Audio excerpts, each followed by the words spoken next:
네, 오늘 함께 읽을 하나님의 말씀은 지난주에 이어서 구약 성경 민수기 14장입니다. 민수기 14장입니다. 제가 가진 성경은 구약 성경 217쪽입니다. 217쪽.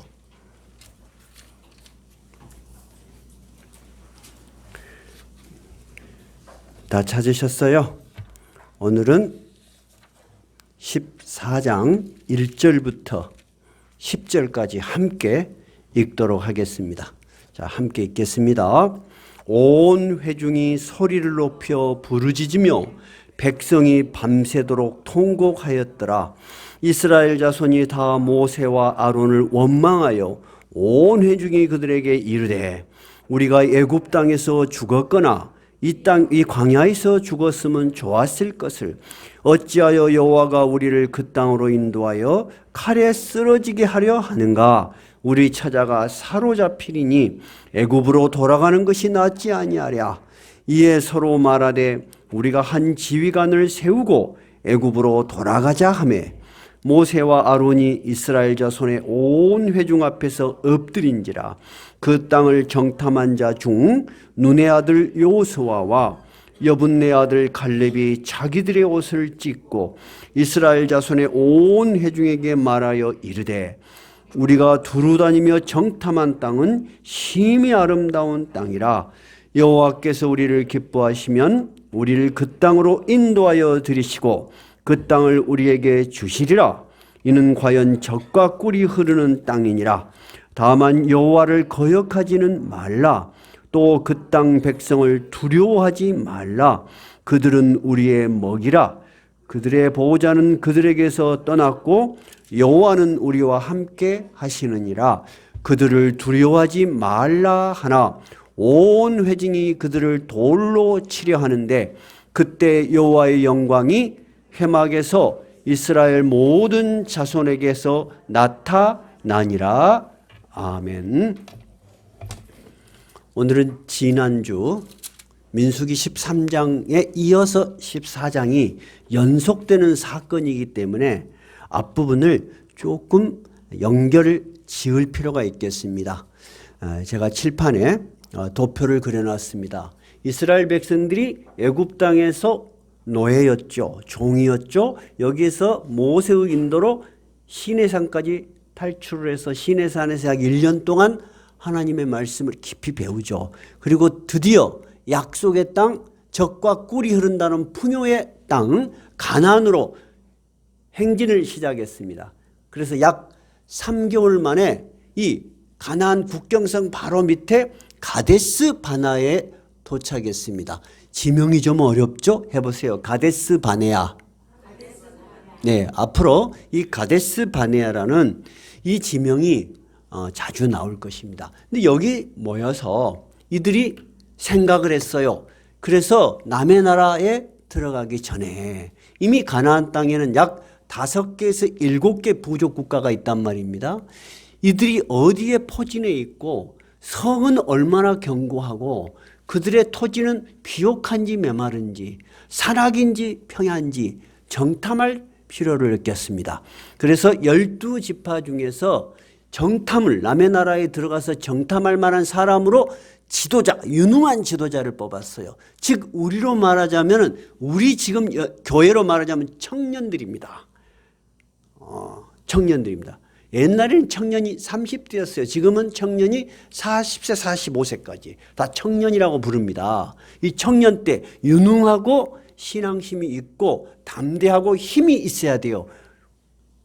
이 남북의 길이가 어느 정도 된다 그랬어요. 가나안이. 약 우리나라 여수에서 서울까지 절반 160km 돼요. 여수에서 서울이 약 400km 되거든요. 거기까지 갔다 오려면 여러분 쉽지 않은 거예요. 그런 장정들을 뽑아서 정탐을 시작했습니다. 그런데 이들의 이름이 민수기 13장 4절에서부터 15절 아주 길게 다 이름이 적혀져 있어요. 여러분 지난주 읽었죠? 자기 이름뿐만 아니라 누구 이름도 있어요. 자기 아버지의 이름도 있어. 즉 이 일은 역사적 사실이라는 것을 명확하게 했던 것이고, 둘째는 이것이 이 민족의 운명을 가를 역사적 사건이라는 거예요. 그래서 이 정탐꾼들이 40일 동안 샅샅이 뒤치고 돌아왔습니다. 무사히 돌아왔어요. 근데 그냥 돌아올 뿐만 아니라 그 땅이 얼마나 비옥한지, 얼마나 살기 좋은지를 상징하는 뭐를 메고 왔어요? 예, 그때가 포도가 나는 때요. 포도가 얼마나 무거운지 한 사람이 쇼핑백에 들 수가 없어. 그래서 긴 나무에 주렁주렁 매달아 가지고 두 사람이 메고 왔다니까요. 그리고 성경에 보니까 그것뿐만 아니라 석류도 가지고 오고 무화과도 가지고 오고, 한마디로 뭐가 풍부한 땅이에요. 먹을 것이 풍부한 땅이라는 것이 분명하게 증거가 된 거예요. 그래서 이제 딱 메고 와서 모세와 백성들이 호기심으로 모였습니다. 근데 이들이 보고를 합니다. 자, 이들이 제일 먼저 보고한 것이 무엇이냐? 첫 번째, 우리가 가봤더니 그곳은 진짜 젖과 꿀이 흐르는 풍요로운 땅이더라. 굉장히 좋죠? 그 다음에 이제 그 지형 또는 그 사람들이 어떻게 사는가를 이야기될 거 아니에요. 그런데 그들의 사는 성읍을 봤더니 아주 견고하고 산과 바다, 강 모든 곳에 사람이 살더라. 상당히 위기감이 형성되는 얘기예요. 들어가기 쉽겠어요, 어렵겠어요? 그 말을 들으니까 조금 어려운 분위기가 확실히 나죠. 그리고 특히 이 헤브론이라는 지역에는 갔더니 거인족이 살아. 근데 그 거인족은 창세기 노아 시대부터 나와. 아주 컸는가 봐요. 몸무게가 한 150, 200kg 이렇게 나는, 키가 2m 이상 되는 그런 사람들이었던 것 같아요. 그런 거인족이 있었어. 그런 안악 자손이 살고 있더라. 이제 보고가 끝났어요. 자, 현실적으로 그 땅을 보고 온 12명의 보고는 어때요? 모두 다 동일해요. 모두가 똑같은 것을 보고 왔고 우리 모두도 똑같은 현실에서 살아요. 근데 뭐가 달랐죠? 그것을 받아들이는 그 사람의 판단과 그 다음에 거기에 따른 행동은 너무 다른 거예요. 한번 읽어볼까요? 민수기 13장 앞부분이죠. 그대로 두시고 30절 갈렙이라는 사람은 이렇게 이야기합니다. 이 보고가 딱 끝나자마자 갈렙이 딱 일어섰습니다. 30절 읽어봐요. 시작. 갈렙이 모세 앞에서 백성을 조용하게 하고 이르되 우리가 곧 올라가서 그 땅을 취하자. 능히 이리라. 야, 우리가 여기서 이렇게 머뭇거릴 건 뭐 있냐. 너무 좋은 땅이다. 그러니까 빨리 올라가서 그 땅을 취하자. 우리가 이길 수 있다. 이렇게 이야기를 하는 거예요. 굉장히 긍정적이고 적극적이고 확신 있는 태도예요. 근데 나머지 10사람은 정반대의 이야기를 해요. 31절 한번 읽어봐요. 뭐라고 이야기해요? 그와 같게 올라갔던 사람들은 이르되 우리는 능히 올라가서 그 백성을 치지 못하리라. 그들은 우리보다 강하더라도야. 아니, 싸움도 해보기도 전에 보니까 할 필요가 없을 정도로 막강한 전투력을 가진 사람들이더라. 그러니까 이 사람들은 정탐을 하고 할 때 보면서부터 이미 겁을 먹은 거야. 보고는 했어. 근데 이미 마음이 저기 가서는 안 된다 이런 생각을 한 거야. 그러니까 그 땅이 좋기는 좋은데 사실은 너무 좋아서 거기에 살면 어떻게 될 수밖에 없다. 전쟁이 너무 자주 날 것이다. 사람들이 차지하려고 할 거 아니야. 그러니까 우리가 들어가기도 힘들지만 어차피 거기 살면 다 죽는다. 그 땅은 거기에 사는 사람을 죽이는 땅이다. 그렇게 악평을 해요. 그러면서 더 구체적으로 자기가 했던 이유, 그렇게 말했던 이유를 구체적으로 설명해 줘요. 33절 한번 읽어봐요. 우리는 거기서 네피림 후손인 아낙 자손의 거인들을 보았나니 우리는 스스로 보기에도 메뚜기 같으니 그들이 보기에도 그와 같았을 것이다.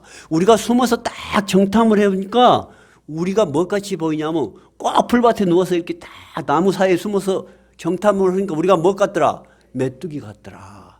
근데 우리가 전쟁을 하겠다고 야 하고 나가면 저희들이 우리를 보고 뭐라고 하겠냐? 오, 저 메뚜기 떼들이 오래 그럴 거 아니냐.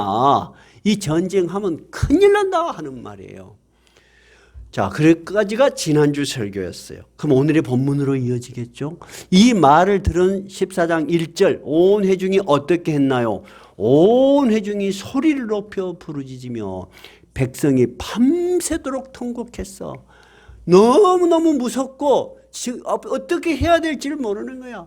죽음이 막 목전에 온 것 같아. 이 가나안만 나가면 저 거인족들한테 딱 찢겨서 다 죽을 것 같아. 그러니까 밤새도록 통곡했더라. 근데 14장 본문이 굉장히 기니까 지금부터는 제가 여러분이 이해하기 쉽게 편하게 이 하나님의 말씀을 정할게요.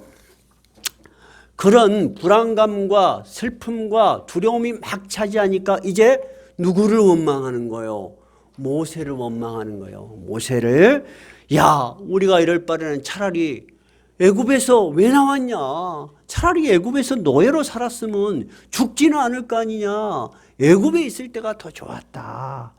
그리고 우리가 광야길에 죽은 사람도 분명히 있을 거 아니에요. 차라리 그때 그런 사람같이 죽어버렸으면 이 두려움이 없을 거 아니냐. 그래요. 왜? 우리도 살아보면 여러분 너무 힘들면 문득 뭔 생각을 합니까? 차라리 죽어버건디 그때 그런 생각을 많이 해. 우리도 어린 시절에 부모님들 어른들이 그런 말 하는 거 많이 들었어. 하도 못 볼 걸 보면 나이 드신 어른들이 뭐라 그래요? 내가 너무 오래 살았는가 보다. 차라리 젊은 날에 죽어버렸으면 똑같은 거예요 지금. 똑같은 거예요. 신앙을 가진다고 해서 대단하게 사람이 달라지는 거 아니에요. 지난주에도 설교했죠. 우리가 신앙을 가지면 현실이 바뀌어요? 내가 바뀌어요? 뭐가 바뀌어요 여러분? 신앙은 현실은 똑같아. 똑같이 해결나갈 일들이 있어. 이 사람들도 똑같은 현실을 보고 왔는데 12명의 지도자들이 판단이 달라. 그러니까 백성들도 완전히 이제 낙심이 되는 거예요. 그러니까 지금보다는 언제가 좋았다는 거야. 과거에 차라리 노예로 살던 때가 좋았다. 죽어버렸으면 좋았을 것을. 그렇게 하고요. 그 다음에는 가만히 생각하니까 모세가 항상 누구의 이름으로 나아가자. 그리고 성막에 구름이 탁 뜨면 여호와께서 우리에게 말씀하셨다. 그랬던 것 기억이 난단 말이에요. 자기들도 분명히 십계명을 받을 때는 하늘에서 나는 우리와 같은 소리 들었잖아요. 근데 그 여호와도 이제 의심이 돼. 뭐라고 의심이 돼요? 우리를 인도하시는 여호와가 이제 보니까 우리를 다 죽이려고 여기까지 인도하셨구나. 그렇게 이야기를 해요. 그러니까 이 사람들에게 하나님은 선한 하나님이요. 알고 보니까 아주 악한 하나님이야. 아주 악한 하나님이야. 자, 이렇게 이들이 완전히 돌아선 거예요, 마음이. 그러면서 우리 아이들도 우리는 그런다고 치고 우리 아내와 우리 아이들, 이 아이들이 어찌 되겠냐. 다 이제 저 거인들 손에 잡혀서 다 죽을 거 아니냐. 통곡을 하고 막 그렇게 우는 거예요. 야, 우리 차라리 지금이라도 애굽으로 돌아가자. 그래요. 그게 무슨 말씀이시죠? 우리가 신앙생활을 하다 보면은 그런 시험에 많이 들어요.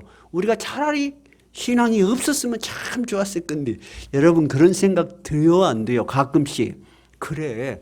우리가 어린 시절부터 나도 신앙교육을 받았어. 우리가 어린 자녀들 신앙을 시켜. 어렸을 때는 순수하고 교회가 재밌어요. 근데 나이가 들어가고 세상을 경험할수록 성경에서 말하는 하나님, 성경에서 말하는 희망과 내가 경험하는 현실은 어때요? 너무 차이가 나게 느껴져요. 그래요, 사실은. 왜 나한테 이렇게 어려운 일이 많아? 왜 세상은 이렇게 힘들어? 그런다니까? 그러니까 뭐까지 변해버리는 거예요? 어렸을 때부터 가졌던 신앙도 서서히 식어가는 거야. 우리가 다 그걸 경험하며 살았어요. 그러니까 제가 어렸을 때부터 신앙생활을 하던 목회자와 아주 나이가 들어서 뜨겁게 신앙을 받아들여갖고 신앙 목회자가 된 사람하고 약간 차이점이 좀 있기는 있습니다. 우리는 다 이해가 돼. 어렸을 때부터 다니니까 그 많은 세월 속에 내가 얼마나 많이 변화와 부침을 했는가. 그럼에도 불구하고 하나님이 우리를 다 붙들고 있으니까 여기 있는 거예요. 지금 이스라엘 백성도 똑같아요. 그런데 이들이 차라리 애굽으로 돌아가자. 그렇게 생각을 하니까 걸림돌이 하나가 있어. 뭐가 걸림돌이야? 모세 저거이 걸림돌이야. 저거 맨날 가나안으로 가자. 적과 꿀이 흐르는 땅이다. 하나님의 약속은 땅이다. 자꾸 그랬어. 저거 없애버리고. 그런 말이에요. 지금 지도자 저거 없애버리고. 그런 말이에요. 그런 말이에요. 지금 지도자 없애버리고 우리가 새로운 지도자를 뽑아서 애굽으로 가자. 구체적으로 자기의 계획을 서로 이야기하더라. 성경은 그렇게 돼 있어요. 자, 그러니까 민수기 14장 5절 한번 봐봐요. 자, 민수기 14장 5절. 이 백성들의 태도와 말을 들은 모세와 아론이 얼마나 놀랐는가. 읽어봐요. 시작. 모세와 아론이 이스라엘 자손의 온 회중 앞에서 엎드린지라. 땅에 납작 엎드렸어. 이 위기 상황을 타개할 방법은 하나님께 엎드린 방법이 없다. 이 방법밖에 없다. 방법이 없는 거예요. 이 완악한 백성들의 마음을. 방법이 없어요. 여러분, 사람이 마음이 악해지면 뭔 말도 안 들어가는 거예요. 납작 엎드려. 너무 두렵기도 하고 하나님밖에 이 상황을 타개할 분이 없다. 그렇게 해요.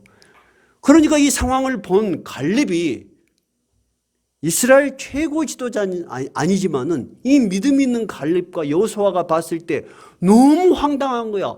우리가 정탐을 갔던 이유가 뭐예요, 여러분? 애굽으로 돌아가려고 한 거 아니잖아요. 그것을 잘 살펴서 앞으로 나가려고 했는데 지금 와서 보니까 어때요? 정탐을 한 결과가 완전히 거꾸로 돼버린 거야. 그렇잖아요. 그러니까 갈렙이 8절, 7절이 6절입니다. 한번 읽어봐요. 시작. 그 땅을 정탐한 자 중 눈의 아들 여호수아와 여분네 아들 갈렙이 자기들의 옷을 찢고 이스라엘 자손의 온 회중에게 말하여 이르되 우리가 두루다니며 정탐한 땅은 힘이 아름다운 땅이라 여호와께서 우리를 기뻐하시면 우리를 그 땅으로 인도하여 들이시고 그 땅을 우리에게 주시리라. 이는 과연 젖과 꿀이 흐르는 땅이니라. 다만 여호와를 거역하지는 말라. 또 그 땅 백성을 두려워하지 말라. 그들은 우리의 먹이라. 그들의 보호자는 그들에게서 떠났고 여호와는 우리와 함께 하시느니라. 그들을 두려워하지 말라. 자, 갈렙이 하는 이야기가 뭐예요? 왜 백성들이요 두려움에 떠느냐? 하나님이 우리를 보시고 기뻐하시면 우리를 인도하여 드릴 것이고 우리에게 그 땅을 줄 거다. 그런 말이에요. 그 땅은 정말 좋더라. 근데 왜 두려워하냐 하는 얘기예요. 그러면서 그들의 보호자, 그들이 알고 있는 신은 이미 그들을 떠났고 우리가 믿는 하나님이 정말 힘 있는 하나님 아니냐. 그렇게 이야기를 해. 근데 이미 마음이 다 굳어져 버리면 뭔 말을 해도 안 들어가. 그러니까 백성들이 그들의 말을 경청하는 것이 아니고 돌을 들어서 쳐 죽이려고 해요. 그것이 바로 10절입니다. 그런데 갑자기 그 순간에 10절에 보니까 어떻게 해요? 온 회중이 그들을 돌로 치려 하는데 그때 여호와의 영광이 회막에서 이스라엘 모든 자손에게 나타나니라. 아마 성막의 구름 기둥 가운데 낮이란 말이에요. 불빛이 환한 광채가 비치지 않았을까? 신학자들은 그렇게 추정을 합니다. 그러면서 11절 하나님께서 모세에게 이 상황을 보시고 너무너무 실망하신 거야. 그래서 모세와 나눈 대화가 11절부터 나머지 부분이에요. 그러면 제가 여러분에게 그 말씀을 전하실게요. 모세야, 내가 이들 중에 얼마나 놀라운 능력과 기적을 여러 번 행하였느냐. 그런데도 나를 믿지 못하니 내가 전염병으로 이들을 싹 죽여버리겠다. 여러분, 전염병으로 싹 죽여버리겠다는 말이 정말 이해가 안 될 거예요. 근데 이번 코로나 사태를 보니까 어때요? 분명히 가능하죠. 분명히 가능하죠. 의료기술이 가장 발달한 미국에 지금 전 세계에서 1위요, 사망자가. 전염병으로 이들을 싹 멸해버리고 다른 민족을 선택해서 신앙을 싫어하니까 걔는 못 믿게 하고 다른 사람을 믿게 해서 그런 말이요. 너로 하여금 더 강하고 큰 민족을 내가 만들어주마. 이렇게 이야기를 하는 거예요. 그러니까 모세가 하나님께 엎드려 간절히 기도합니다. 여호와 하나님, 하나님의 분노와 실망은 정말 이해가 됩니다. 저도 얼마나 이거 실망스러운지 모릅니다. 그러나 만약에 하나님이 이 백성을 다 죽여버리면 저 애굽 사람들과 가나안 사람들은 이미 저들이 이스라엘 사람들이 섬기는 신이 여호와라는 걸 다 알고 있습니다. 자, 그 당시에 신은 다 이름이 있었어, 없었어? 있었어. 근데 다 그 지역마다 그 지역을 지키는 신이 있어, 없어? 있어. 그것을 우리는 보통 수호신이라 그래요. 다 있었어. 그래서 전쟁에 이기면 신께 엄청난 제물을 드리고 막 화려한 제사를 드려. 그게 바로 우리의 신이 이겼다는 거야. 그래서 전쟁을 해서 이긴 사람이 진 사람 나라의 신상을 끌고 가고 그래요. 그것이 고대의 전쟁 습관이었어요. 이해가 되시죠? 모세가 그런 이야기를 하는 거예요. 이미 여호와 하나님 이스라엘을 인도하시고 애굽에서 저 강대국 애굽에서 전쟁 한 번도 하지 않고 나온 이스라엘 민족을 인도하여 낸 여호와 하나님 신이라는 것을 알고 있는데 만약에 우리가 다 광야에서 죽어버리면 애굽 사람 가나안 사람들이 뭐라고 하겠습니까? 아, 저들을 인도한 신이 힘이 없으니까 우리 신이 무서워서 그런 말이에요. 광야에서 아예 죽어버렸는갑다, 죽여버렸는갑다 라고 할 거 아닙니까? 그러니까 우리를 보지 마시고 하나님의 이름을 위해서 제발 이들을 용서해 주십시오. 애굽에서 여기까지 얼마나 많이 용서해 줬습니까? 그때처럼 한 번만 더 용서해 주십시오. 그렇게 간절히 기도를 해요. 그러니까 하나님께서 모세의 기도를 들어주십니다. 민수기 14장 20절 한번 읽어봐요. 시작. 여호와께서 이르시되 내가 네 말대로 용서하노라. 그러나 진실로 내가 살아있는 것과 여호와의 영광이 온 세계에 충만할 것을 두고 맹세하노니 내 영광과 애국과 광야에서 행한 내 이적을 보고도 이와 같이 10번이나 나를 시험하고 내 목소리를 청종하지 아니한 그 사람들은 내가 그들의 조상들에게 맹세한 땅을 결단코 보지 못할 것이요 또 나를 멸시한 사람은 한 사람도 그것을 보지 못하리라. 무슨 말이냐? 하나님은 굉장히 자비로우세요. 굉장히 은혜로우세요. 근데 인간이 너무너무 악하면 마지막에는 반드시 그 행위에 대한 벌을 주세요. 그러나 버리시지는 않아요. 그것을 우리가 하나님의 공의라고 합니다. 해보세요. 공의예요. 하나님의 공의는 무조건 한없이 용서해 주는 것도 아니고 무조건 잘못하면 벌을 주는 그런 분도 아니고 참고 인내하시지만 결코 돌아서지 않으면 반드시 그 행위에 대한 보응을 받게 돼 있어요. 그것이 성경이 말하는 정의관이에요. 그러니까 이 백성들이 그렇게 가나안에 들어가면은 주껏하고 저리 난리를 치니까 못 들어가게 오히려 내가 하겠다. 결단코 못 들어가겠다. 그러나 정말 믿음이 있었던 누구? 해볼까요? 24절 한번 읽어봐요. 시작. 그러나 내 종 갈렙은 그 마음이 그들과 달라서 나를 온전히 따랐은즉 그가 갔던 땅으로 내가 그를 인도하여 드리리니 그의 자손이 그 땅을 차지하리라. 그러면서 하나님께서 그 기간이 언제 이 갈렙이 이 백성을 데리고 다시 들어갈 것인가? 기간을 어떻게 이야기를 하시냐면 이렇게 이야기해요. 너희들이 정탐을 며칠을 했냐? 며칠 했죠? 40일을 했어. 그러고도 못 들어가겠다고 저리 난리를 치고 나를 무시하고 차라리 뭐 애굽으로 가는 게 낫겠다.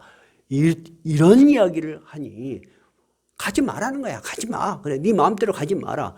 그러면 하루를 1년으로 삼자. 40년 동안 광야에서 죽으리라. 가나안은 못 가. 가기 싫어하니까. 그리고 너는 광야에서 헤매다가 저 아름다운 젖과 꿀이 흐르는 땅, 한두 시간만 있으면 들어갈 수 있는 땅을 영원히 못 들어가리라. 그렇게 해요. 그리고 갈렙은 들어가리라. 그러면 언제 들어가는 거죠? 40년 후에. 40년 긴 세월이요. 그런데 어떤 사람은 못 들어가게 하냐? 그 당시 20살 이상. 20살 이상이면 전쟁을 할 능력이 있어요. 그래서 우리가 민수기가 제1장에서 사람들을 숫자를 세죠. 그때 숫자를 셀 때 뭐예요? 20살 이상의 남자였어. 전쟁에서 싸울 수 있는데도 불구하고 싸울 수 있는 능력이 있고 이미 이성적으로 신앙이 뭔가를 이해할 수 있어. 그럼에도 불구하고 이런 선택과 결정과 행동을 하는 사람들은 못 들어가. 그러면 그의 후손들 20살 이하는 아무 죄가 없잖아. 걔들이 오히려 들어갈 것이다. 그들은 우리 애기들 다 죽겠다 그러는데 웃기지 말라는 거야. 내가 너희들 죽겠다는 것이 거꾸로 걔들을 데리고 다 들어가리라. 하나님이 세 가지를 약속해요. 첫째, 20살 이상의 사람들은 결코 가나안을 들어가지 못하리라. 두 번째, 여호수아와 갈렙은 들어가리라. 세 번째, 그 당시 아무 능력도 없고 판단도 할 수 없는 20살 이하의 아이들은 40살이 40년이 지나면 장년이 될 거 아니에요. 그죠? 이들은 들어가리라. 그것이 하나님의 약속이었습니다. 오늘 우리가 본문에서 살펴보니까 12명이 본 현실은 모두 똑같았죠. 우리가 살고 있는 현실은 여러분 신앙이 있기 때문에 신앙이 없기 때문에 다른 현실입니까? 똑같은 현실입니까? 똑같은 현실입니다. 우리도 먹고 살아야 되고 일을 해야 되고 그렇죠? 판단을 해야 되고 때로는 갈등을 해야 되고 때로는 고민을 해야 돼요. 또 사업을 하는 사람은 어때요? 때로는 망하기도 해요. 그러죠?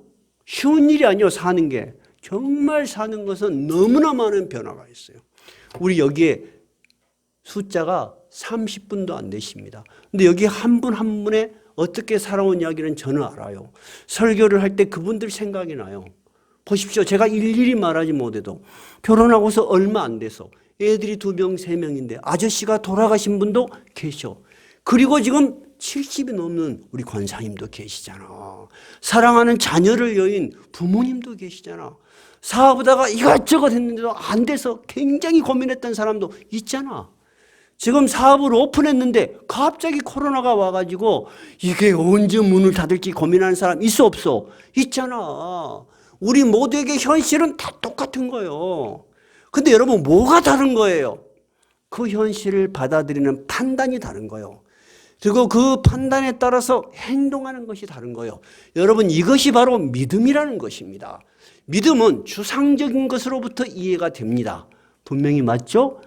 그럴 때는 우리는 그냥 머리로 아는 것입니다. 근데 우리가 부딪히면 우리는 싸워야 하는 거예요. 그렇죠? 싸움을 때부터 어떤 믿음이 필요한 거예요? 살아있는 믿음, 담대한 믿음이 필요한 거예요. 그럼 여러분 우리는 여호수아의 믿음은 어떠한 믿음이라고 분명히 말할 수 있어요? 담대한 믿음이라고 말할 수 있는 거예요. 지금 갈렙의 믿음을 우리는 담대한 믿음이다. 이렇게 이야기를 했어요. 그런데 여러분 오늘 하나님은 약속을 하시기를 이 갈렙의 믿음을 보시고 몇 년 후에 들어갈 것이다? 40년. 그럼 갈렙은 40년 후에 어찌 됐을까요? 진짜 들어갔습니다. 근데 그때 들어가니까 오메 가나안에 아무도 안 살아. 와 40년 후에 하나님이 이렇게 좋은 땅을 나를 주시려고 했구나. 그리 됐어요? 아니에요. 여전히 그 중에 사람들이 살아. 여전히 전쟁을 해야 돼.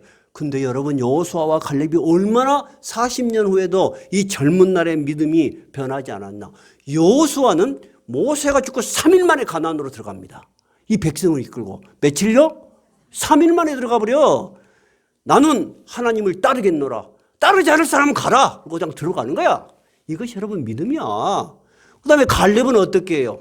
전쟁을 하니까 나눠서 싸워야 될 거 아니야. 근데 나눠서 다 싸우면 되도록 12지파가 누구하고는 안 싸우고 싶었어. 거인들이 사는 데는 안 가고 싶겠지. 아무도 안 가려 할 거 아니에요. 근데 이 갈렙이 손을 딱 들어요. 여호수아에게. 여호수아 40년 전을 생각해 봐라. 우리가 누가 들어서 이런 40년을 고생했냐. 저 거인 족속들이 들어와 있잖냐. 그들이 사는 헤브론 산지를 나에게 주라. 내가 능히 가서 그들을 물리치리라. 여러분 그때 갈렙은 나이가 몇 살이에요? 85살이에요. 85살. 나이가 많소 적소? 많아. 나는 우리 교회에 70이 넘은 믿음의 선배들이 있는 것이 목회자지만 얼마나 든든한지 몰라. 70이 넘어서 젊은 날 신앙을 계속 유지했다는 것은 산전수전 다 겪은 거예요. 흔히들 그런 말 하잖아. 산전수전 공중전 다 겪은 거야. 그래서 믿음이 뿌리가 튼튼해요. 여러분, 그것이 바로 우리가 본받아야 될 믿음이야. 이 갈렙의 믿음은 변함이 없었어. 한번 찾아볼까요? 여호수아 14장 10절. 여기다 책갈피 여놓고 딱 끼워 놓으세요. 책갈피 끼워 놓고. 여호수아 14장 10절부터 우리 빠른 속도로, 자, 40년이 지내서 가나안 땅에 들어가서 전쟁을 시작하려고 하는 겁니다. 근데 각 지파에 따라서 누구하고 싸울 것이냐를 정하는 거예요. 10절. 제가 가진 성경은 341쪽이에요. 341쪽. 10절 시작. 이제 보소서, 여호와께서 이 말씀을 모세에게 이르신 때로부터 이스라엘이 광야에서 방황한 지 45년 동안을 여호와께서 말씀하신 대로 나를 생존하게 하셨사오니 오늘 내가 85세입니다. 하나님이 약속한 대로 다 죽겠는데 누만 살아남았다. 나하고 여호수아만 지금 살아남았지 않냐, 그런 말이에요. 그 다음, 그날에 여호와께서 말씀하신 이 산지, 즉 헤브론 산지입니다.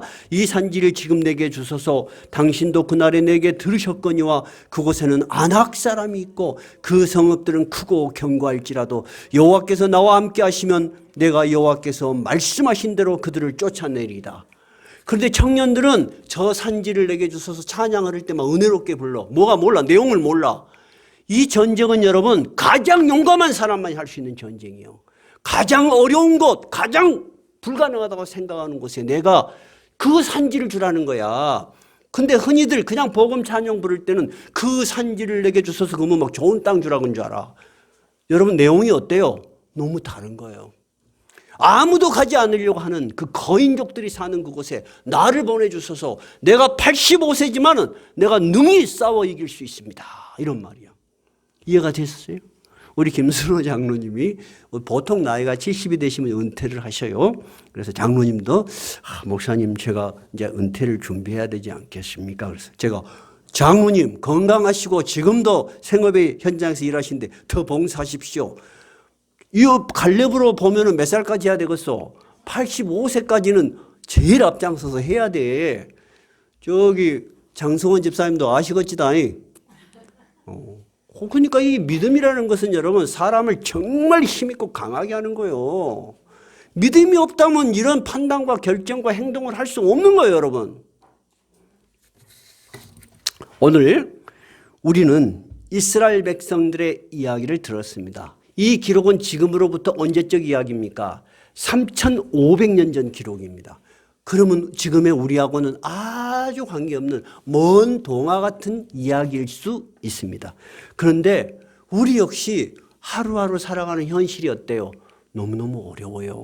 이상하게 우리가 어렸을 때는 선진국이 되고 2만 불이 되고 3만 불이 되면은 아무 일도 안 하고 띵까띵까 놀 줄 알았어. 근데 요즘 젊은이들을 보니까 더 어려워, 더 힘들어, 더 결혼도 어려워, 더 두려워해. 모든 것이 두려움에 쌓여 있어. 그리고 특히 코로나 사태가 오면서 이 시기에 대학을 졸업한 아이들은 절망의 벽 앞에 서 있는 거야. 갈 데가 없는 거야. 여러분, 너무너무 힘들어. 절대 우리 젊은이들이 쉬운 현실을 살고 있는 게 아니에요. 그렇죠? 사람의 능력과 사람의 각오로는 이 두려운 현실을 여러분 능히 이기지 못해요. 지난번에도 이야기했죠. 20대, 30대도 죽습니다. 다 사람이 이런저런 사고로 죽습니다. 근데 20대, 30대 사망률 원인 1위가 뭐라 그랬죠? 자살입니다. 이미 오지도 않았는데 두려움 앞에 다 절망하는 거야. 절망하는 거야. 그러면 우리에게 정말 필요한 건 뭐예요, 여러분?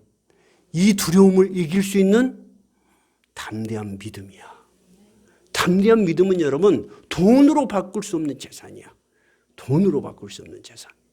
나는 그래서 여러분 우리 젊은이들을 보면은 와, 정말 힘이 나.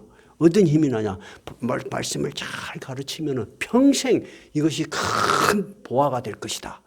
나도 그랬어요, 여러분. 내가 굉장히 강한 사람이요. 어렸을 때부터 여러분 가끔씩 이야기했지만 남들은 다 학교 다닐 때, 고등학교 때 난 자전거 배달하고 학교도 안 다니고도 그래도 다 공부했고 인류대도 나왔고 대학원도 나왔고 강하지 않으면 그렇게 못해요. 그죠? 근데 여러분 내가 가진 것이 다 무너지고 이제는 신학교를 가야 되는 상황이 왔어. 난 너무너무 무서웠다니까. 울었다니까. 너무너무 무서웠어. 근데 그 시간을 지나고 나니까 너무너무 좋아. 아, 하나님이 이렇게 인도하시려고 했구나. 난 진짜 믿어요, 그거를. 진짜 믿어요. 내 기질로는요, 다시 일어설 수도 있고 얼마든지 헤쳐나갈 수 있어. 근데 꼼짝을 못하고 끌려갔다니까. 하나님은 니는 너무 고집이 세. 이거 니는 너무 네 능력으로만 살려고 그래. 니는 너무나 계획이 철저해. 그래갖고 네가 다 이뤄. 그러니까 니는 그대로 두면 안 되겠다. 진짜 나는 그것이 실감을 한다니까. 그래서 신학교 가서도 아침이면 새벽이 되면 보따리 싸고 나왔다니까. 애굽으로 돌아가려고.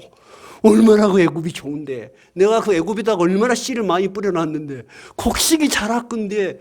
오면 이제 나는 뭐 먹고 살아. 우리 새끼들은 뭐 먹고 살아. 근데 우리 새끼들 어찌요 지금. 다 잘 사요. 내 혼자 걱정이었어. 그러니까 나는 성경을 보면은 이것이 사실이다. 이제 믿어. 믿음이 됐어.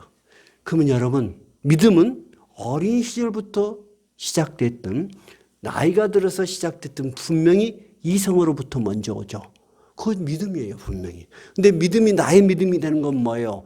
현실을 살면서 시련과 고난을 겪으면서 그것이 나의 믿음이 되고 그 하나님이 바로 나의 하나님이 되는 거야. 이것이 바로 살아있는 신앙이야. 하나님이 우리에게 고난을 주시는 이유야. 그러면 하나님은 우리에게 어떻게 능력이 실감나게 하실까요? 그 고난 속에서 우리를 연단시킴으로 그 하나님이 살아있는 하나님을 분명히 느끼게 해. 나는 진짜 그 하나님이 경험이 됐고 정말 좋아. 그래서 여러분에게 하나님 말씀을 전할 때 행복해. 내가 확신할 수 있는 거, 내가 경험했던 하나님을 전하니까 너무 좋아. 여러분, 이 하나님이 바로 여러분의 하나님이 되시기 바랍니다. 우리 갈렙이 가졌던 이 담대한 믿음이 여러분의 믿음이 되시기 바랍니다. 그리고 여러분의 축복이 되시기 바랍니다. 찬송가 391장입니다.